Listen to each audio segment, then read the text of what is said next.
Hey, there you are. Okay, I am now broadcasting live. Thank you for watching. My name is Matthew, and I was talking about I'm bringing this forward. Hold on.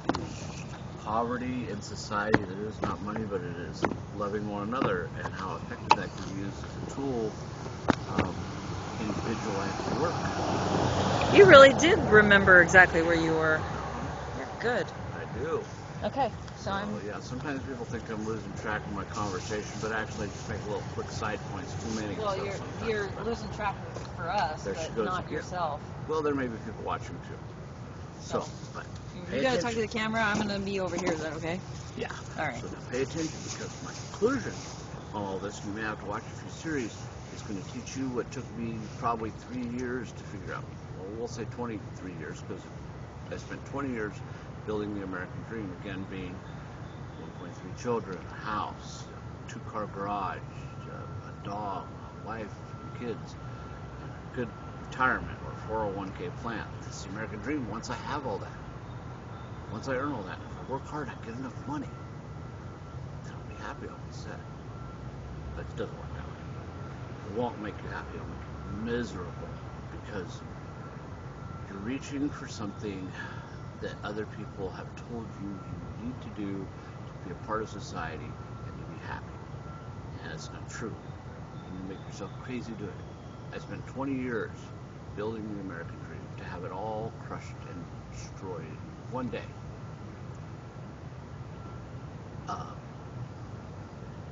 It doesn't even matter what, but I'll just say it was crushed in one day, and I learned also, by the way, it's easier to destroy than to build.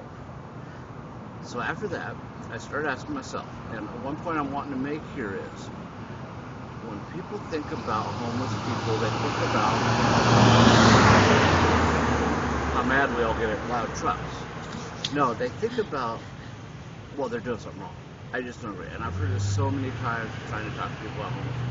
Well, I don't totally agree with their fight for helping homeless people. I mean, those people will want somebody to try harder. They're just, they make messes, and if they were more like me, then it'd be okay. But they're making my life miserable. Well, let's not judge other people. Let's not say other people make their life miserable, because I know myself, and a lot of people ask me for my stuff. I know myself. I got too many things I need to fix, too many bones in the closet before I can ever think about judging someone else. So I'm going to work on that first before I go deciding convincingly and for sure that someone else's behavior, such as homelessness or whatnot, is bad. The definition of homelessness isn't a bad person or a messy person or a menace to society, a dangerous person. It's none of the above. It's basically a person who can't afford a home. They're on the streets or wherever it is that they go, or whatever reason it is, they're homeless. And there's many reasons, many different little groups of homeless people. We could say the schizophrenics. A lot of people are schizophrenic. Well, they didn't ask to be schizophrenic. They did nothing wrong. They're loving people, most of them. They hear voices and respond to them, and they know they can't control them. And if you tell them a certain event didn't happen, like they said, well, there was a spaceship that came last year, I saw it. Don't try to convince them it never happened, because it causes them more stress and they get more schizophrenic. And that's for the psychologist to figure out and whatnot. But we need to realize that there's a lot of different reasons people are homeless, and it doesn't mean that they're bad people. A lot of times it means that something is messing up, maybe biologically, mentally. They have a drug addiction. Again, drug addiction also isn't defined as a bad person. Drug addiction has now been deemed as a disease that affects people. Some people could have one drink of alcohol, the first drink, and they can't stop no matter how hard they try. They have no idea how. So they eventually give up trying to stop. And I mean, imagine how sad that would be. You lose everything because you have the genetic structure for alcoholism. Or schizophrenia comes on at about age 18 to, I don't remember, between age 18 and 29, something like that on average. It just comes like that. And they think they're going crazy. They don't, until they figure it out, or someone tells them, because they go to the doctor. Most of them are very friendly people. I found a lot of them to be very intelligent once they're on their medicine. Even when they're not, they tend to mimic a lot, and mimicking helps all of us. If you mimic to yourself someone that you know, or you're trying to figure them out, and you just pretend you're them, you actually can learn a lot about them. Because I think the National Linguistic Society of America recently learned that over 90% of our communication is not the words. It's the tonage of the words, it's our verbal use of the words, or our like gestures, all of that. So they mimic to themselves the word. That's why and then they confabulate because they hear these other voices and are unable to shut certain things off in the brain. It's a biological condition. It can be inherited. But then they're discriminated against. Maybe they're on the bus and they're talking to someone, or they're angry with someone. And you know why a lot of them yell out, shut up, and this and that, and they start to scare people? They do that because these voices won't stop bugging them. Usually these voices are teasing them, and they just want it to go away. And alcohol tends to help them feel better, and they'll start drinking alcohol. They get lost. They don't know where they're at in the city. They start to recognize certain patterns and where they're at. But if you say, where are you at right now? I'm by the flower garden. They don't tell you what street or anything like that. When I first became homeless, and I'm sorry, I'm going to talk more about the three famous people that showed love rather than hate, which is our main topic: Jesus, Mother Teresa, and Gandhi. And were very effective and very famous by using that method rather than an aggressive manner. When I first became homeless, I came across a schizophrenic woman pushing a cart full of clothes. And she was a little bit drunk on alcohol. I don't know if she drank hard liquor or beer that day, but she was a little bit drunk, a little bit off base. And she looked a little bit fearful of me and looked at me like she wanted a cigarette. I could tell right away. I said, you want a cigarette? Yeah, sure, thanks. I gave her like 3 or 4, just so she knew I was friendly. I didn't, that was it. So, well, thanks, you're really nice. She sat down to have a cigarette with me. Well, as we got to talking, I found out that when she turned 18, she started hearing these voices. A lot of schizophrenics will talk about it. She talked about it openly. When she turned 18, she started hearing these voices, and they won't go away. And she knows they're not real, but they are real, she says. I can hear them. They're talking to me. I said, I talk to you right now? She goes, yeah. How many? She says, like 5 of them. She goes, and I drink alcohol because it helps me, them not bug me, but I said, you get disability and you don't have to live on the streets. You get Social Security disability, I think it's called SSI, I'm not all familiar with that.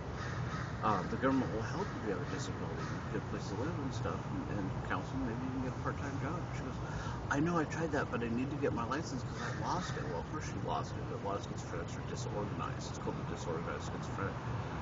And if you don't have the medicine, you can't control this stuff. It's purely biological. It's not a choice. It's not something they want to do. It's just a brain malfunction. Okay, so she's sick. Period. She's sick. She's not a bad person. Living in a car, walking around the streets, drinking alcohol. I said, well, where are your parents? How come they're not helping you? She says, well, because when I was first started hearing the voices, I left, and I don't know where they're at. And my sister's kind of mean, and she was following me for a little while, but then I lost them. We were all together, and I ended up walking away. I don't know how to get back home, and I tried to call my sister, but it didn't help very much. I said, when's the last time you talked to your parents? She said, back then. I haven't seen them since. I don't know how I ended up here in Portland, Oregon, but I was in California, and she just accepted her way of life, going from free food to free food all day long, sleeping outside or in the shelter, and running whenever there were men that were getting too close with the fear of being taken advantage of, which obviously had happened more than once, because I ended up losing her later that day on my way to try to get her to the hospital, because it was a man-female bathroom being used, and a couple of men walked out as she was wanting to go in, and she thought there might be men in here, and went running off. So here she's being victimized too, and but nevertheless, in my conversation with her earlier, I said, where are your parents? Do you know their name? She remembered their name and where they lived. I forget, it was like Ohio or something. It's so far away out. I said, you mind if I try to call them? She goes, yeah, but I don't know their number. I said, let me try. And I called 411 information. Bam, I get their name right off the bat. Called them, the parents started crying. Where is she? Can you help her, please? We lost track of her when she was 18. This woman's like 30-some years old. She's been on the streets. No one offered her help. No one's done nothing. She's a menace to society. Don't talk on the bus. Our city will give people tickets for around $150 for riding we call it the Max light rails, for not having the ticket. But you can get off for free, but every now and then they'll expect your fare. So we're fining people, giving them fines, the people who can't afford a ticket or don't have enough capacity to get one. I'm sorry about the traffic, hang on. Take another quick example. 12-year-old child starts smoking pot because a friend introduced me to it at school. Said, you're not cool if you don't try it. Takes one hit and is addicted immediately and doesn't know how to stop, and is afraid to tell his parents because his parents look down upon it because it's been given such a bad connotation by people who absolutely know nothing about it. They just believe that you live this certain way. You don't use drugs. You work hard day by day. You get your paycheck. Forget about being a free thinker and starting your own business, or hey, let's start a nonprofit that might help people, or I got an even better one. Let's help homeless people. No, because if they tried harder, they would be better people. That's not my fault. Why should I help them? I work hard. Because in my previous description, because groups work better, community works better. There's a reason that we live in families, communities, and the nation. Working together produces more than everybody working individually. So, because some people function less than others, and some overfunction. The overfunctioning ones help the ones that underfunction survive, and it balances it all itself out. Nature will balance itself out when you allow nature to do what it does. You try not to live independently, but you live in groups and you help your fellow man. That's what they used to do in the past. So that's what we're losing out here on, is we're forgetting about, and you'll remember this when you're near your death. My father said it too. He goes, I've tried so hard to collect things and make money. I always wanted to be rich and be happy. He goes, but now that I know I'm going to die soon from heart disease, that the doctor said you only have a few months. There's nothing we can do about it. We're very sorry. Even a heart transplant. He realizes he's going through depression, knowing he's going to lose the ones he loves. That nothing he ever obtained in life, acquired, really mattered. He didn't even think about this. So what if I had a great big boat? So what if I had a bunch of money from this mill working job? What matters is those moments where I really connected with someone and we had a great loving relationship. He was so glad for those because that's what really matters. So some of you that have near-death experiences know, and I'm sorry if I look around. We're in a city here, they're going to start a marathon. And us homeless people are also fearful because we're discriminated against, so we just look around a lot. So anyway, except for Mary, because she's got about 5,000 people watching her from Occupy. But anyway, I'm not houseless. Yeah, she's not homeless either. That's why I don't like her. No, I like her. She discriminates, won't let me sleep on her couch. That's So right. anyway, My roommate now, won't let people you leave sleep. chips on your couch. I don't like that, guy. Anyway, no. What was I? I don't know. So my main point is that if you take your paycheck, let's say, and in fact I'll use myself as an example. I'm not going to use you. There was a woman that I met, and I didn't know her at first, but we kind of bonded. And then after we were very befriended and developed an emotional relationship, not quite so much romantic, but more like a really strong friendship, she confessed her heroin addiction. And I had to pay rent on a store. It's $1,200 a month, right? But I had a choice at one point. I could pay for her to go to treatment, $1,200, the last of my money. I need it for rent to keep my store open, feed my family. Pay for it, for the rent, or I could pay for her treatment. So I had to make a decision. And you tell me which is more important. Should I keep my store open? Or should I save her life? And I want you to keep in mind that I had a chance to meet her parents. And her parents were in their 30s. Very clean, beautiful, loving, everyday family. I mean, almost how to leave it to people. Terrified that their daughter had been introduced to heroin by some street guy that said it's just like pot. Smoke a little bit, you like it. Until she was hooked on smoking it and finally convinced her to shoot it to keep her as his girlfriend because of his insecurities and inability to know how to keep someone. When she was 15, 16 years old, she took one of the strongest drugs with withdrawals to get off of. And that guy had that girl for 5 years, and they were watching her die. They knew the day is going to come soon. Maybe a couple of years left. They don't know. It could be tomorrow. And they even had this horrible thing. They had these priorities when they woke up, and they were stone-faced about it. It's like it meant nothing because they had done it so many times. First priority: is she alive? Where is she? Right? Is she too high? Yeah, I forget. There was like 5 of them. The mother told me over the phone once because I called and said, "Have you seen her? She didn't come home all night." And I was at a hotel, and she said, in Hawaii, where I was visiting her family, and she says, the mother says over the phone, "I haven't seen her. Is she in the swimming pool dead?" Calmly. And I said, "I feel so sorry. I feel so bad to hear you say that. You live that on daily life, and that you're beautiful over woman." And I'm not blaming the guy.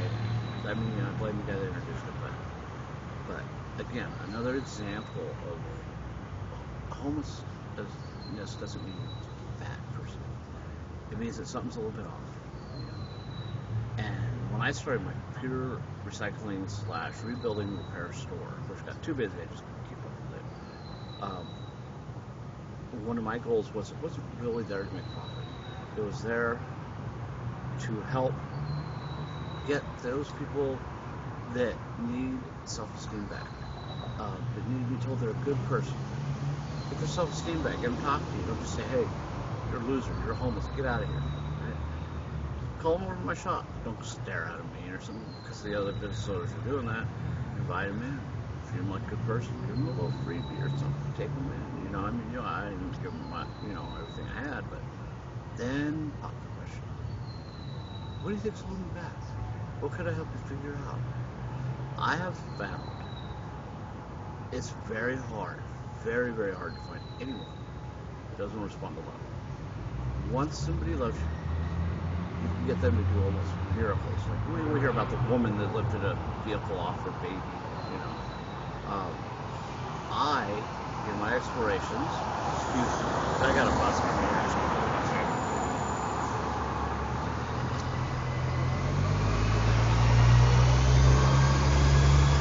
My explorations of homelessness and other groups, I had the experience once of reviving a girl just to beat on heroin. They told me she'd quit, and she looked. There was a doornail, and it took me like 9 minutes to get her bleeding in. And like afterwards, I realized it was like the future I was in, her death, and I brought the past back. It was so bizarre to my mind, but I was so determined to bring her back. I was not going to let that happen. That I'm amazed I did. My brother, who's a fireman, God rest his soul, he's a bad heart, nothing in particular. It's fireman, he said, almost always when you try to resuscitate someone with CPR, it will not work. Almost always. And I did it. I don't know why, but I think it's because I was so determined to. Nevertheless, some of this stuff's hard to talk about. What you see, love is a powerful tool, and if you want to meet good people, and you're tired of the normal day-to-day hostility out there, which is turning you into a vigilante, and you want to fight back, what does this say? Anger begets anger. You're just going to end up with war. If you yell at a child, you spank a child, and you harm a child or an animal, it's been found through research and testing that you may get what you want.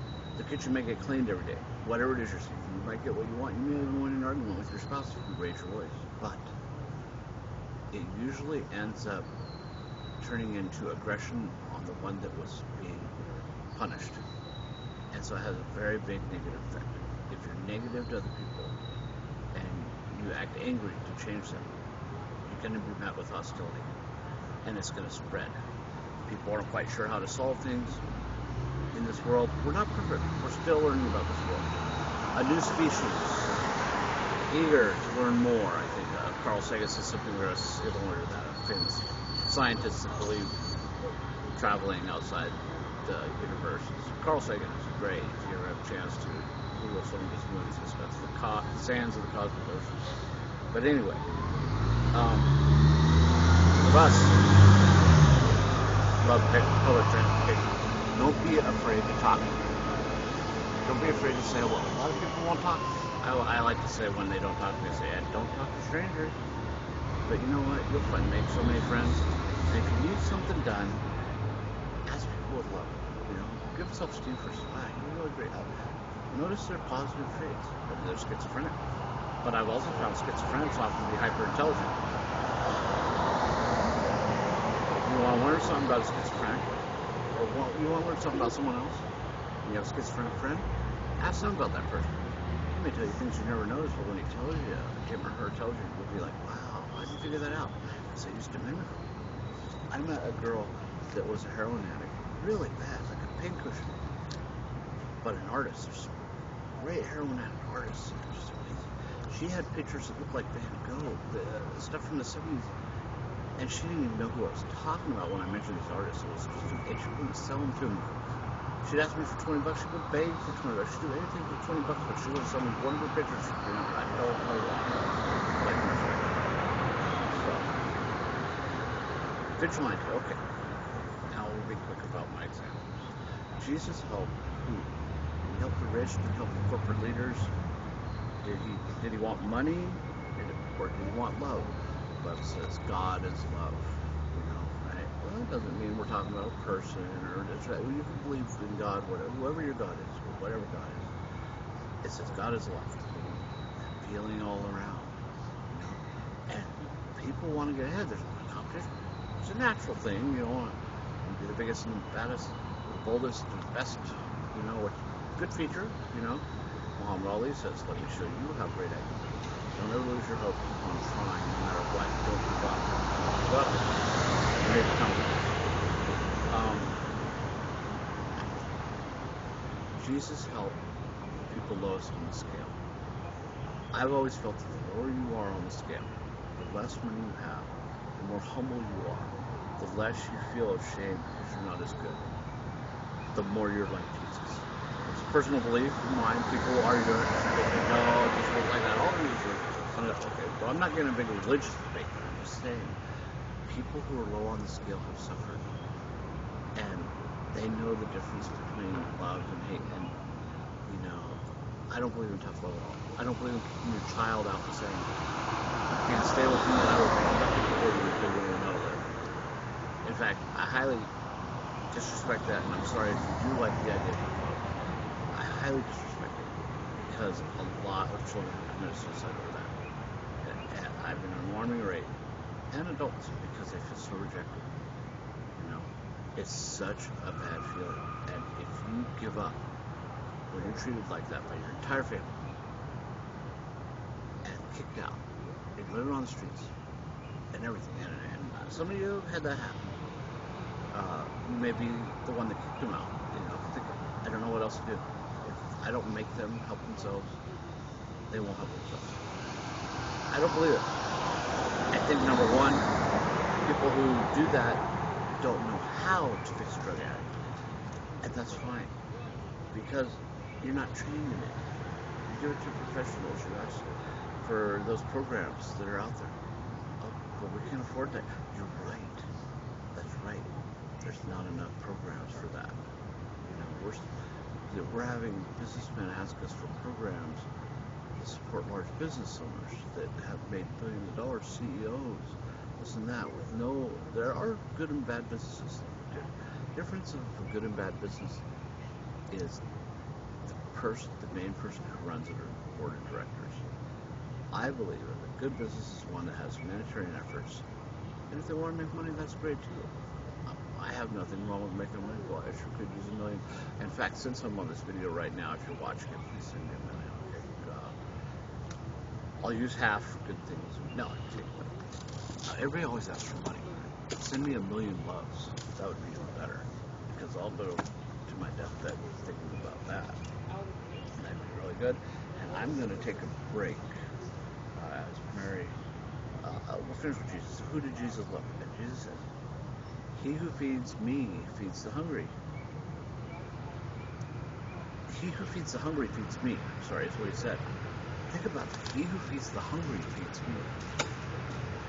So, there must be light there. If you want to be like Jesus, help those in need, give love, educate, and teach, because that's what people lack the knowledge of how to do. People are afraid to talk to other people here. Here's just statistics. I think in Portland, Oregon, 1 year, 10 years ago, I heard that there was like 15 murders. Okay. I've had people talk to me, they're so mad, we've all had this, I'll kill you. Well, I learned that if you think mathematically, when you're talking about millions of people, what's the chances of them ever have or ever will kill someone? More likely to win the lottery, probably, So, the likelihood of something bad happening to you by being friendly and talking to others, and that's all I'm asking. Give people self-esteem, love one another. If you see a problem, we address it as a question. Is there anything? What do you think is making it so that you could? Do you want a better house? Well, yeah, I do. I can't afford it. What do you think makes it so that some people can afford it and you can't? And you'd be surprised. Well, because I'm a drug addict, or because I have this mental disability. That you got Social Security for it? Yeah. But I spend it on drugs. There's dual diagnosis, mental disorder. You have to know some of this stuff. You have to be really educated to know what causes these certain things. It's not because someone wants to be homeless. It's ridiculous. And if someone doesn't try, it's because they gave up hope trying. It's not because they don't want to have hope. It's not because they're lazy. It's because they don't have the ability like other people do for one reason or another. And that's what needs to be solved. We need to stop looking at them as objects that make the streets messy. And a large company says, I don't want them out front of my store. It makes business bad. It makes people not want to come. Well, I did that outside of my store. You know what happened? Yeah, I closed the business down. Because I had so much business I couldn't keep up. People come in, and I tell them what my business is there for. It's a community-based business, even though it's for profit. To give those who are in need, that have been shoved in the corners, and the businesses that don't like them, and hidden and swept into the carpet. My store gives them self-esteem, because everybody has good points, everybody has bad points, so we don't judge, right? It doesn't matter what the bad point is, it doesn't matter what the good point is, to an extent. I mean, it's debatable, but, for the most part. That doesn't matter, because they have good traits too. Build on the good traits of a person, Show them that you care. Tell the person, you don't have to give them your life savings, but say, well, I want to help you figure something out. Stop. And start putting yourself in their place. This schizophrenic person doesn't know how to get their driver's license. Say, well, would you like me to drive you? Help you get your driver's license? I didn't have them drive you. I can do that. Or do you know what a Social Security office is? No. Right over there, 3 blocks down. How about I walk you there? And so when you're down the road, you bump into this person that you helped for maybe only a very, very short time, and they're totally changed. They look healthy. They quit using drugs. They have their own home. They have 3 kids. They start to see their kids again. Maybe they lost them. And you're like, wow, look what I did. I gave someone their life back. I gave someone their daughter back when I got her off the heroin, because I made the decision to give their family $1,200 instead of paying around on my store. And I will live with knowing that these parents that were living in a horror story they couldn't believe and felt isolated. We're the only ones liars. Our daughter died, and my beautiful daughter, prize fish. I gave them that back because I knew how important it was. I would rather give them everything I own. Jesus didn't care about money. So we're not treasures on earth where moths and rust consume, but treasures in heaven. And you'll be thankful, and you'll be rewarded by good people. And if you want to know good people and you want safety, visit the homeless food line. Just hang out. Some of them will, don't talk to me, but a lot of them will walk in. And once you're sitting in that line a few times, you have any problems on the street. Next thing you know, this little elite crowd that's learning how to hide, you got 3 or 4 of them showing up acting like they're just citizens walking by. They protect their own, because we've all been through the same thing. I was homeless for a while. Let them back up, I'm sorry. Jesus helped those who were in need. leprosy, this and that. That's what he tried to teach. He tried to make a lot of money. Famous person, we all look up to him. I believe he's considered the most influential man of all time. Yes, he did exist. We pretty much have proof of that. Whether he was God or not is questionable. We're not getting into a religious debate, getting into all debate. Gandhi, he didn't fight the war. He decided not to fight and to starve himself until the opposition decided not to fight him. The opposition went in, they started slaughtering his people who wouldn't fight back. Just slaughter him. Go ahead, kill him. Gandhi was getting skinnier and skinnier, and every time he showed up, they were like, "Wow, look how sick he is. He's really not eating," because they didn't believe it. I don't remember exactly. You can look it up, but I want to say it was. How long did Gandhi starve himself for? A couple weeks? I don't know. Yeah, it was like 40 days. Oh, was it 40 days? Yeah. The opposition couldn't stand looking at him dying like that, and they couldn't stand killing people that wouldn't fight back. They gave up because he did that. He was like the first to prove that not fighting, you will win. And then Mother Teresa. What did Mother Teresa do? Again, all three of these are highly influenced, or most influential, that is. Mother Teresa one day decided, because we all want to do this and we try as best we can, it'd be nice, but well, I'm almost done, Chris. She decided to give away everything she owns to the homeless and help the homeless. Store not treasures on earth, but treasures in heaven. She decided, I'm going to do that and give away everything she owned. But people would donate to her because they saw how serious she was and supported her cause. One of the most influential people of all time. Think of the rewards of knowing that you saved a life, you resuscitated someone, you gave someone their daughter back. You know, you helped that guy that's walking up and down the street for the last 10 years. Excuse me a second. They were schizophrenic and lost by their family. You gave them back their child. It's amazing, the reward, because not only have you lived your life, but you've given another one back. So that's like having 2 lives. The more you do, like being a cat, you got 9 lives. You know, just don't run in front of cars. And so, John, stop laughing. Okay. I'm watching you, John. Okay, so. Have you named your viewer? Well, one of them, John, he's a little crack up in the back. Yeah, the rest of them. Yeah, you want to like make jokes to the girls and stuff. Okay, they don't like that. Don't rub your boogers on them. Thank you. So, politicians are paid off by large businessmen quite often. Businesses don't want people out on the streets. The government wants their city looking clean, so the property value goes up, brings in more money, right? Get the homeless people, the drug addicts, the mentally ill, and those who are victims of circumstances, which I can tell you about next time. Because they were crushed by money-hungry people, and we all know the value of money now. I don't know if you heard me, but pretty I'll be priceless listening. to watch how much it ruins.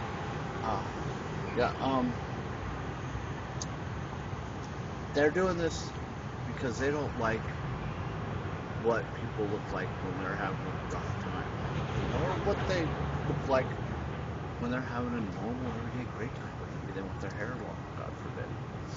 I tried that one. It's terrible. It's hot.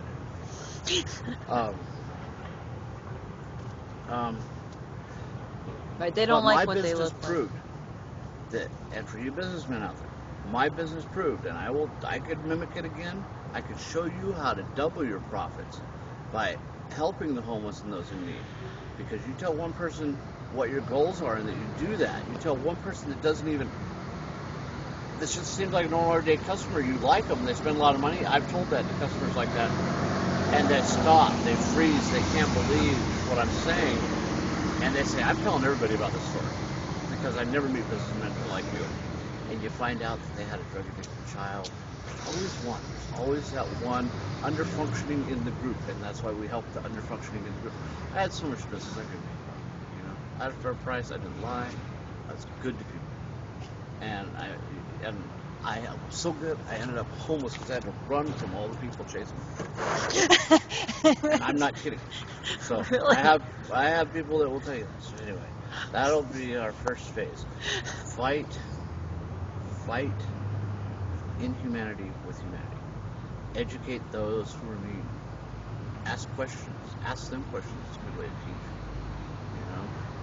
Why did you kick that guy out? Well, look at it. It's like this. You know?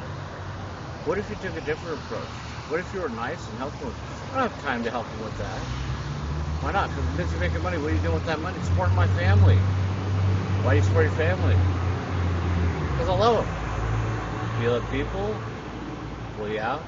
What if you helped him? How many people would love you? So it pays off. You'll find out. Try it. If you want to win an argument, agree. Can't fight with someone that agrees with you. Kind of really pisses off my wife. So. Okay, that's good, huh? I think so. Okay. And you know what? Before you go, don't go yet. Come back. Hi. Hi. Are you leaving? Yeah. Are you gonna be back in a couple days to talk again? Or are you gonna be gone by Sure, I'll then? come and talk again. Okay. I can always do it remotely anywhere. Yeah, that's true. Yeah. I see your nose and your mouth. Lean down. Lean down. I A didn't little shave. bit. I'm sorry. A I'll little shave bit more. next time. A little But bit I more. wanted to look There. scruffy. Now you look all scary. I'm looking Brad Pitt style for you. It is nice. You're rocking the Brad Pitt. Thanks. All right. Okay, good. I'm glad you're coming back. Oh, that's pretty good.